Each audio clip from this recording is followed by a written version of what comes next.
A letter to Ethics Committee Chairman Julian Dixon calling for an investigation of Speaker Wright.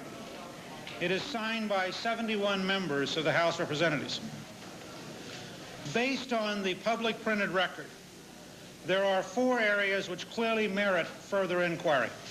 They are: 1, 1979 reports of Speaker Wright intervening with President Anwar Sadat on behalf of a businessman who had only weeks earlier allowed Wright to invest in one of his proven oil wells. 2, 1980 reports that the Speaker wrote a letter to the Department of the Interior in an attempt to influence its decision to award gas leases to a company from which he had purchased more than $15,000 worth of stock. 3, 1988 reports of the Speaker receiving an unusually high 55% royalty from his book, Reflections of a Public Man. And 4, reports of a possible conversion of campaign funds from the sale of his book for personal gain. Questions about the Speaker's finances have arisen in the past, but he has maintained that he has done no wrong, especially when it comes to his book royalties. I don't know what's improper about it. If people are willing to pay $6 for the book, and if my publisher is willing to give me 3 1/4, as a matter of fact, it never occurred to me that there was anything wrong with that. It still doesn't. I have written other books for which Carrot McCann and others, I think I got about 40%. As a matter of fact, I can think of other people made a whole lot more money on books. There's a lady who wrote a book called Mayflower Madam, and I'm told that she got $500,000. It is this concern over royalties, however, coupled with questions surrounding the Speaker's financial dealings in his Texas district, that has made for an unusual Washington alliance. Just last week, Fred Wertheimer, president of the liberal lobbying group Common Cause, joined the conservative chorus calling for an ethics probe of the Speaker. Speaker Wright said in a television interview last night he would be cooperative. As a matter of fact, it would just suit me fine. I have nothing to hide.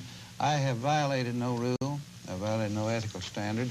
It's all right with me. I haven't done anything that violates the law or the rule or anything unethical. They can look all they want to.